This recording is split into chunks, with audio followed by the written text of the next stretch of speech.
Hello friends, आप सभी का मेरे यूट्यूब चैनल श्री सा विजुअल आर्ट गैलरी में स्वागत है। फ्रेंड्स, आज मैं आपके साथ डिस्कस करने वाली हूँ UGC net JRF visual art का नेक्स्ट टॉपिक सप्तमात्रिकाएं एवं शक्ति।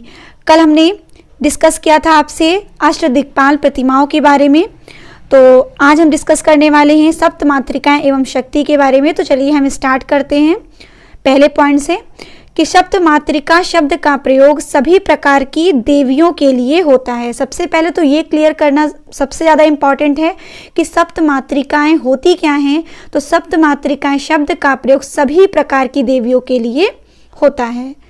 फिर है डॉक्टर वासुदेव शरण अग्रवाल के अनुसार सप्तमात्रिकाओं का मूल ऋग्वेद में विद्यमान है, क्योंकि कभी ऐसे भी क्वेश्चन पुटअप हो जाते हैं कि जो सप्तमात्रिकाएं हैं उनका जो मूल है वो किस वेद में विद्यमान है, तो ऋग्वेद में, वो भी किसके अनुसार, डॉक्टर वासुदेव शरण अग्रवाल के अनुसार। फिर नेक्स्ट पॉइंट है कला में सप्तमात्रिका प्रतिमाओं का प्रदर्शन दो रूपों में किया गया है।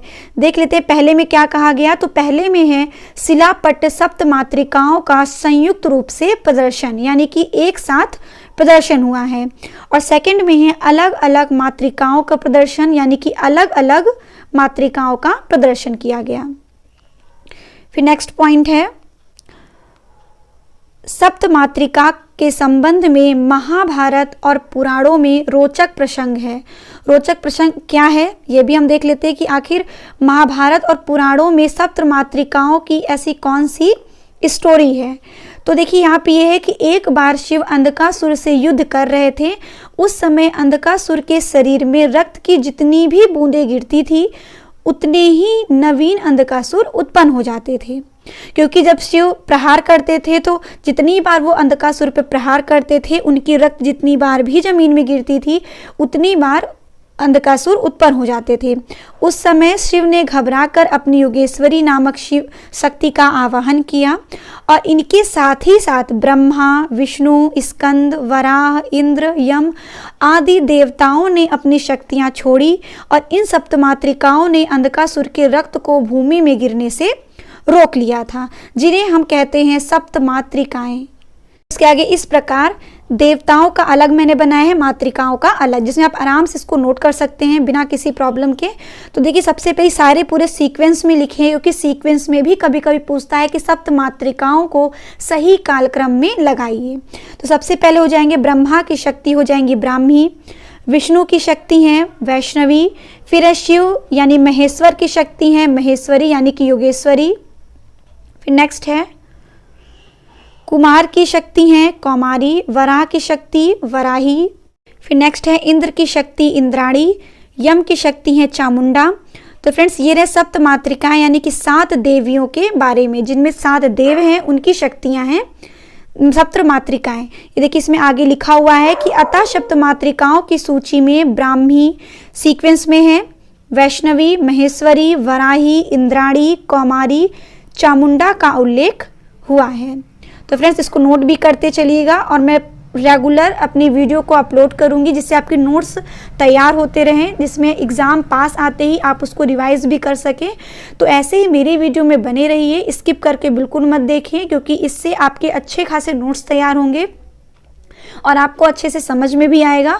और ये सारा कंप्लीट करने के बाद मैं आपके साथ डिस्कस करूंगी जितने भी ईयर में इसके क्वेश्चंस आए हुए हैं उसके बारे में। तो फिर हम आगे पढ़ते हैं। सप्तमात्रिकाओं का संबंध मात्र देवियों से होता है। ये एग्जाम में पूछा गया है यूजीसी नेट के कि सप्तमात्रिकाओं का संबंध किससे है, तो ये है मात्र देवियों से। फिर नेक्स्ट है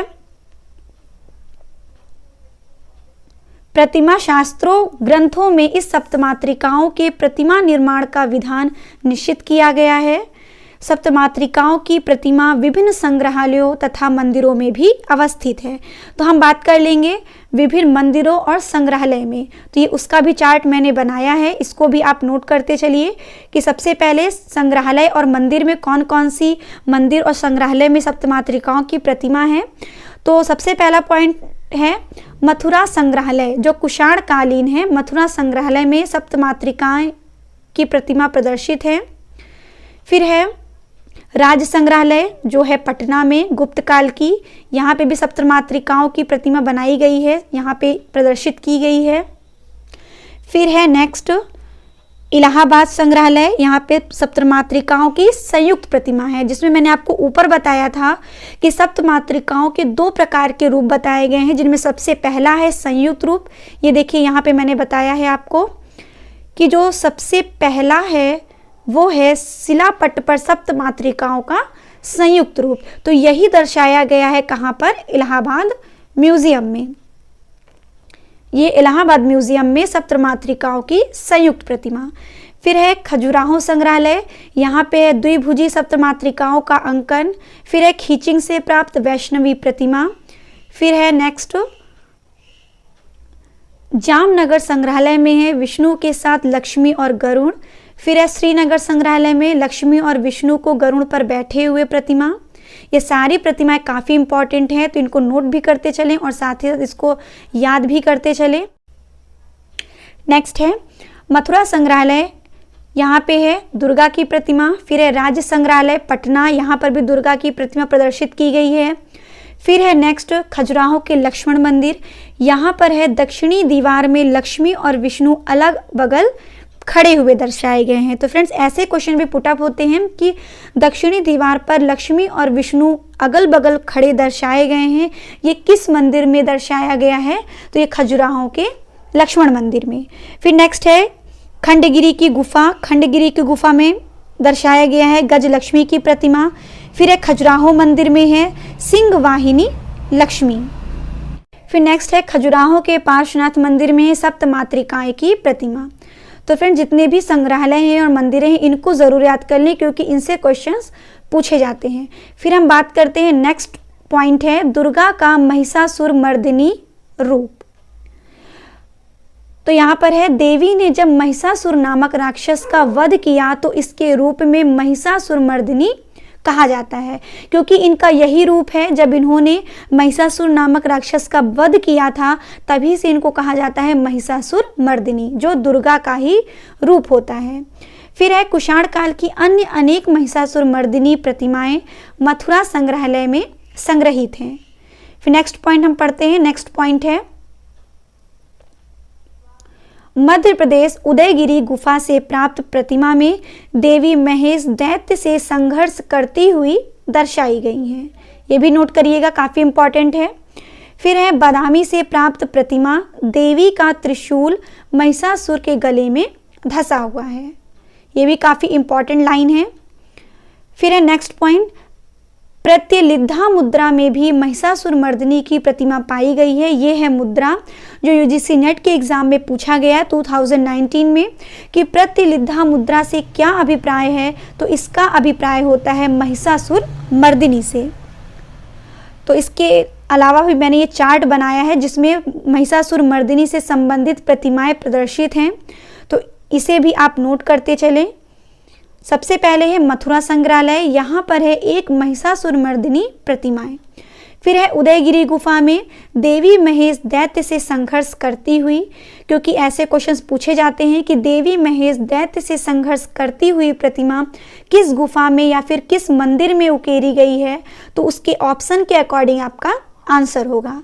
फिर है नेक्स्ट बादामी से प्राप्त देवी का त्रिशूल महिषासुर मर्दिनी के गले में धंसा है। फिर है नेक्स्ट पॉइंट महाबलीपुरम से प्राप्त, तो महाबलीपुरम से प्राप्त है देवी और महिषासुर के युद्ध का दृश्य। ये काफ़ी इंपॉर्टेंट है फ्रेंड्स, इसको इंपॉर्टेंट टिक करिएगा, ये काफ़ी इंपॉर्टेंट है। एग्जाम में पूछा गया है कि देवी और महिषासुर मर्दिनी के युद्ध का दृश्य कहाँ से प्राप्त है, तो ये प्राप्त है महाबलीपुरम से। फिर हम बढ़ते हैं नेक्स्ट पॉइंट की ओर। नेक्स्ट पॉइंट है पेशावर से प्राप्त महिषासुर मर्दिनी प्रतिमा, खीचिंग मयूरभंज से प्राप्त है दुर्गा महिषासुर मर्दिनी। फिर है देन लास्ट ग्यारसपुर से प्राप्त है शाल भंजिका की प्रतिमा। फ्रेंड्स अब हम डिस्कस कर लेते हैं यूजीसी नेट के एग्जाम में जितने भी क्वेश्चंस पूछे गए हैं। तो इसमें मैंने ईयर भी मेंशन कर रखा है, तो इसको भी आप नोट करिएगा। पहला क्वेश्चन है भेड़ाघाट जबलपुर स्थित 64 योगिनी मंदिर अपनी भूवृत्ताकार के लिए प्रसिद्ध है, इसका संबंध किस राजवंश के शासनकाल से है, तो इसका राइट आंसर है चंदेल वंश, और ये आया था दिसंबर 2012 में। फ्रेंड्स ये जितने भी टॉपिक हैं इनकी जितनी भी मैंने आपसे डिस्कस किया है, ये नोट्स काफ़ी इंपॉर्टेंट है, इसे मैंने खुद से बनाया है, काफ़ी बुक से मैंने देखा, उसके बाद मैंने नोट्स को बनाया, तो इसको ज़रूर नोट करें, आप इससे नोट्स भी बनाएं क्योंकि आपके लिए काफ़ी हेल्पफुल है। फिर हम नेक्स्ट क्वेश्चन की बात करें। नेक्स्ट क्वेश्चन है सही मिलान कीजिए। तो ये दुर्गा महिषासुर मर्दिनी, ये है खीचिंग मयूरभंज जो मैंने आपसे डिस्कस किया है पहले। फिर है शाल भंजिका, ये है ग्यारसपुर में और ये आया है नवंबर 2017 में। फिर नेक्स्ट क्वेश्चन है प्रतिलिधा मुद्रा का अभिप्राय है, तो इसका आंसर हो जाएगा महिषासुर मर्दिनी से और ये पूछा गया था जून 2019 में। फिर नेक्स्ट क्वेश्चन है सप्त मातृकाएं किससे संबंधित हैं, तो इसका आंसर हो जाएगा मातृ देवियों से, तो इसका ये आया था 2019 में। तो फ्रेंड्स, अगर हमें कॉन्सेप्ट क्लियर रहेगा तो हमें रटने की ज़रूरत नहीं पड़ेगी, हमें आंसर तुरंत ही पता हो जाएगा। फ्रेंड्स, अब मैं नेक्स्ट वीडियो में डिस्कस करूंगी जितने भी देवता हैं उनकी प्रतिमाओं के बारे में, जैसे विष्णु प्रतिमा, शिव प्रतिमा, तो इनके जितने भी इंपॉर्टेंट पॉइंट्स हैं उनकी मैं वीडियो लेकर आऊँगी। उसमें भी मैं शॉर्ट नोट्स लेकर आऊँगी जो आपके लिए काफ़ी हेल्पफुल होगा। तो जो इस वीडियो को पहली बार देख रहे थे इसे लाइक एंड सब्सक्राइब ज़रूर कर लें और अगर मेरी वीडियो पसंद आती है तो इसे लाइक ज़रूर करें और साथ ही साथ इसे शेयर भी करते चलें। तो फ्रेंड्स, अब मैं मिलती हूँ नेक्स्ट वीडियो के साथ। Thank you.